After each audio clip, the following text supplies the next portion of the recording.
Bismillahirrahmanirrahim. Assalamualaikum warahmatullahi wabarakatuh.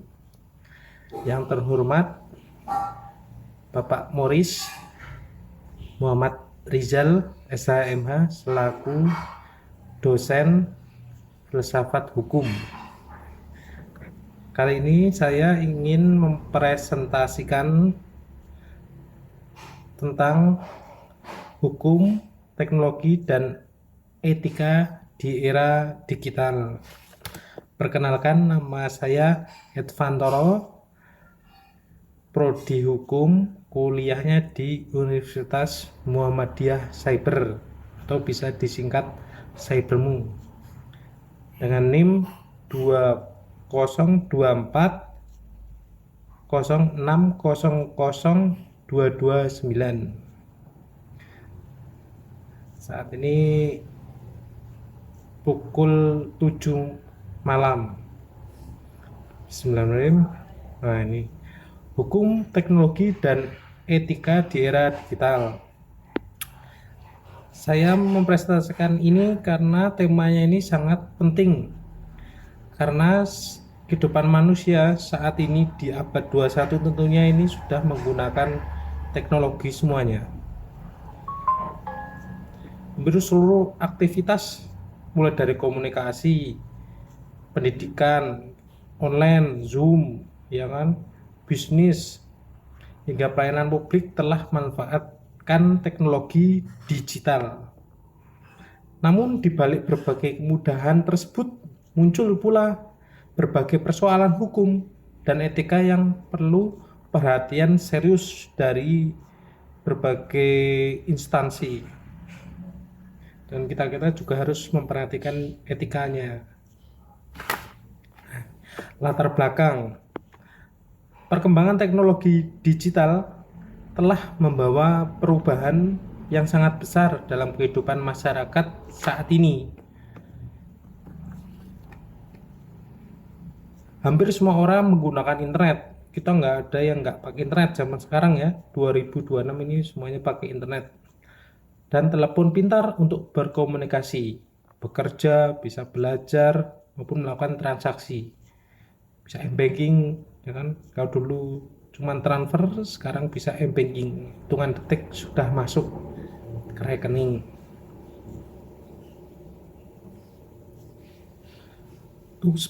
Fungsinya tuh untuk mempercepat akses informasi, transaksi, meningkatkan efisiensi kerja, serta mempermudah komunikasi. Namun, di sisi lain, kemajuan teknologi juga melahirkan berbagai permasalahan baru seperti pencurian data atau diretas, ya kan? Data pribadi kita dicuri, terus penipuan online, phishing, gitu, penyebaran hoax, juga nggak kalah pentingnya cyberbullying, caci maki di sosmed, ada perjudian online, ada penyalahgunaan AI atau untuk deepfake, untuk memalsukan wajah kita. Jadi kita nggak melakukan tapi seolah-olah kita melakukan sebuah kejahatan ya. Nah, karena itu diperlukan hukum dan etika agar perkembangan teknologi dapat dimanfaatkan secara bertanggung jawab. Jadi kita dapat mempertanggungjawabkan apa yang kita lakukan di dunia maya. Rumusan masalah. Pertama, apa yang dimaksud dengan hukum, teknologi, dan etika?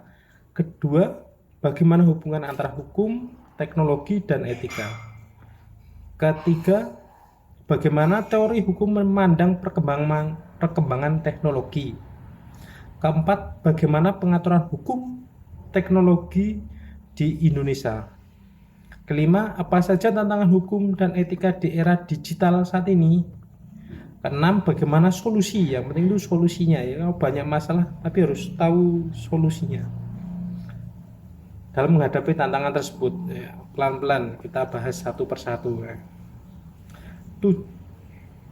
Tujuan prestasi ini adalah kita mengetahui konsep dasar hukum, teknologi, dan etika, memahami hubungan antar ketiganya, mengetahui pengaturan hukum teknologi di Indonesia, kita menganalisis tantangan hukum dan etika di era digital. Adapun manfaatnya adalah memberikan pemahaman kepada masyarakat. Kita memberikan masyarakat pemahaman kepada masyarakat agar dapat menggunakan teknologi secara bijaksana dan arif. Metode penelitiannya. Kajian ini menggunakan metode penelitian hukum normatif. Penelitian hukum normatif adalah apa itu? Penelitian yang dilakukan dengan mengkaji bahan hukum primer dan sekunder. Dengan pendekatan yang digunakan antara lain pendekatan menggunakan perundang-undangan, tentunya pendekatan konseptual dan pendekatan kasus yang nyata, yang real saat ini ya. Pengertian hukum. Menurut Utrecht, hukum adalah himpunan petunjuk hidup yang mengatur tata tertib dalam masyarakat. Dengan Hans Kelsen menyatakan bahwa hukum merupakan suatu sistem norma yang tersusun secara bertingkat. Jadi ada hierarkinya ya, hierarki.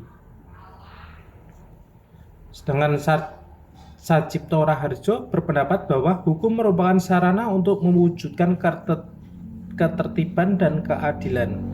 Dari berbagai pendapat tersebut dapat disimpulkan bahwa hukum merupakan seperangkat aturan yang mengatur perilaku manusia dalam masyarakat dan bersifat memaksa. Dapat dipaksakan juga ini ya. Tujuan hukum. Menurut Gustav Radbruch, hukum memiliki tiga tujuan utama. Pertama, ada kepastian hukum, artinya masyarakat harus mengetahui dengan jelas apa yang boleh, apa yang tidak boleh dilakukan. Kedua, di situ ada keadilan. Hukum harus memberikan perlakuan yang sama kepada setiap orang. Harus setara di depan hukum pada asasnya.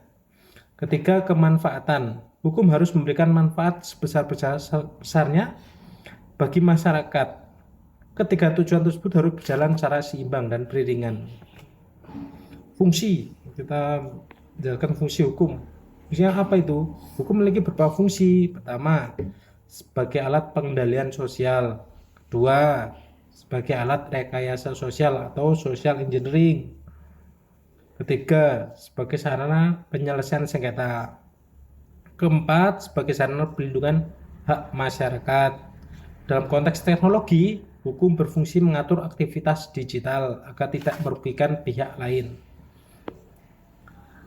Pengertian teknologi sendiri, teknologi adalah penerapan ilmu pengetahuan untuk mempermudah aktivitas manusia. Saat ini perkembangan teknologi sangat pesat, cepat juga. Contohnya internet, ada medsos, ada kecerdasan buatan, ada blockchain, bitcoin itu, dan IoT, Internet of Things. Teknologi telah mengubah pola hidup masyarakat menjadi lebih cepat dan efisien. Nah ini pertama kali ini kan revolusi industri. Perkembangan teknologi mengalami beberapa tahapan. Revolusi industri 1.0 ditandai dengan penggunaan mesin uap. Nah ini sejarahnya. Yang kedua, revolusi industri 2.0 ditandai penggunaan listrik. Yang ketiga, revolusi industri 3.0 ditandai penggunaan komputer. Revolusi industri 4.0 ditandai digitalisasi dan internet. Saat ini dunia memasuki society 5.0 yang menempatkan manusia sebagai pusat perkembangan teknologi. Ini AI atau artificial intelligence merupakan teknologi yang memungkinkan mesin meniru kecerdasan manusia. Jadi dia bisa niru kecerdasan kita ini, dikopi pakai algoritma. Contohnya yang sering kita pakai ada ChatGPT, Gemini, ada Siri Apple tuh, Google Assistant. AI memberikan banyak manfaat dalam pendidikan, kesehatan, dokter juga bisa pakai AI. Bisnis apalagi ya, untuk riset pakai AI. Namun AI juga memberikan resiko seperti penyalahgunaan data dan pengangguran teknologi. Big Data dan IoT.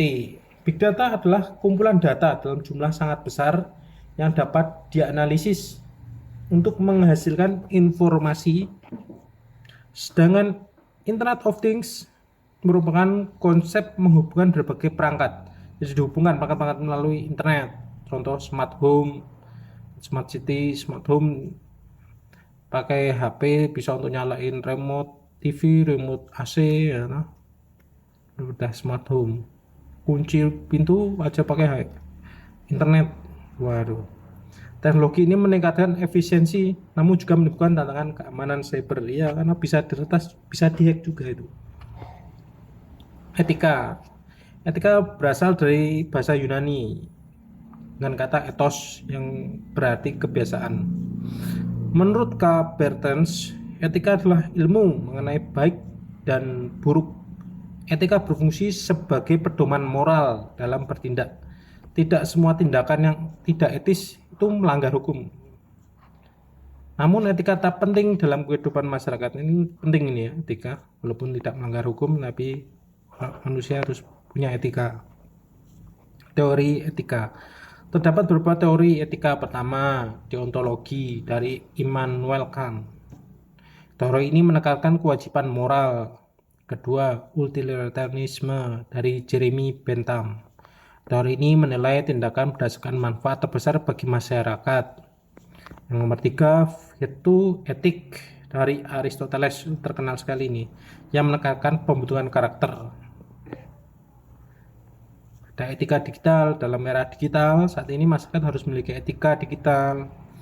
Beberapa prinsip etika digital yaitu menghormati privasi, tidak menyebarkan hoax, berita bohong, menghargai hak cipta, tidak melakukan cyberbullying, jangan membuli orang lewat WhatsApp ya, dan kita bertanggung jawab terhadap informasi yang disebarkan. Kita harus cross check dulu, jangan asal langsung lempar-lempar di grup WA.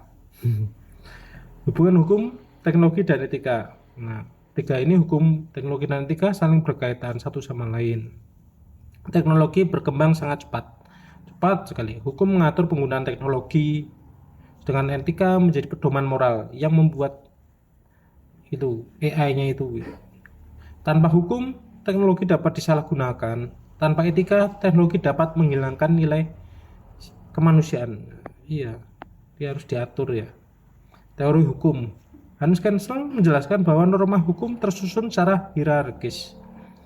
Sedangkan Rousseau pun menyatakan hukum merupakan alat rekayasa sosial. Gustav Radbruch menjelaskan tujuan hukum yaitu keadilan, kepastian, dan kemanfaatan. Lawrence Friedman menyatakan sistem hukum terdiri dari struktur, substansi, dan budaya hukum. Satchipto Raharjo melalui hukum progresif menekankan bahwa hukum harus mengikuti perkembangan di masyarakat. Nah, ini dasar hukum di Indonesia. Indonesia memiliki banyak regulasi mengenai teknologi, antara lain ada Undang-Undang Dasar Negara Republik Indonesia tahun 1945. Pasalnya 28F. Nah, itu bisa dibuka itu ya. Di internet boleh dibuka. Ada Undang-Undang Nomor 1 tahun 2024 tentang ITE, ada Undang-Undang Nomor 27 tahun 2022 tentang perlindungan data pribadi.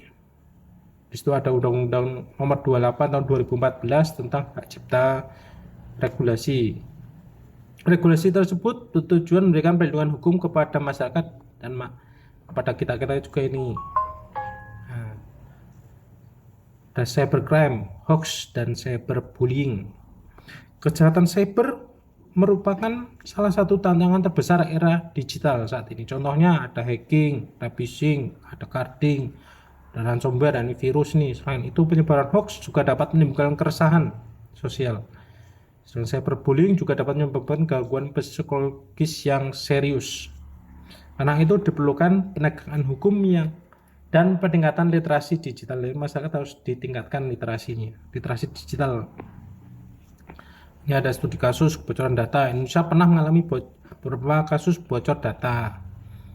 Kasus tersebut menunjukkan pentingnya perlindungan data pribadi. Jadi kita harus mengamankan aset di internet kita ya. Jangan asal sebar password. Bahaya itu. Penyelenggara sistem elektronik wajib menjaga keamanan data pengguna. Nah, ini kayak itu harus saling menjaga ya.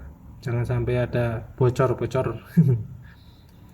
Analisis AI memiliki manfaat besar, namun juga memiliki risiko. Manfaatnya besar, risikonya juga besar pasti. Contohnya deepfake, bias algoritma, pelanggaran privasi. Indonesia melakukan regulasi khusus mengenai AI, harusnya ini bikin khusus ya. Analisis kritis, meskipun regulasi telah tersedia, penegakan hukum masih menghadapi tantangan. Di antaranya perkembangan teknologi yang sangat cepat, rendahnya kesadaran hukum masyarakat, ada keterbatasan sumber daya manusia. Rekomendasinya, pemerintah perlu memperkuat regulasi. Penegakan hukum perlu meningkatkan kompetensi digital. Si penegak hukum atau APH ini, polisi, jaksa, itu harus ditingkatkan kompetensi digitalnya. Dan masyarakat harus meningkatkan literasi digital juga. Perguruan tinggi apa lagi ini perlu mengembangkan kajian hukum teknologi. Harus dikaji hukum teknologinya. Kesimpulannya, perkembangan teknologi merupakan keniscayaan. Teknologi memberikan manfaat besar sekaligus tantangan. Oleh karena itu, hukum dan etika harus berjalan beriringan agar tercipta ruang digital yang aman, adil, dan beradab. Terima kasih. Demikian presentasi yang dapat saya sampaikan. Terima kasih atas perhatian Bapak, Ibu dosen, dan rekan-rekan mahasiswa di Cybermu dan teman-teman mahasiswa dimanapun berada. Mohon maaf apabila dapat kekurangan. Wassalamualaikum warahmatullahi wabarakatuh.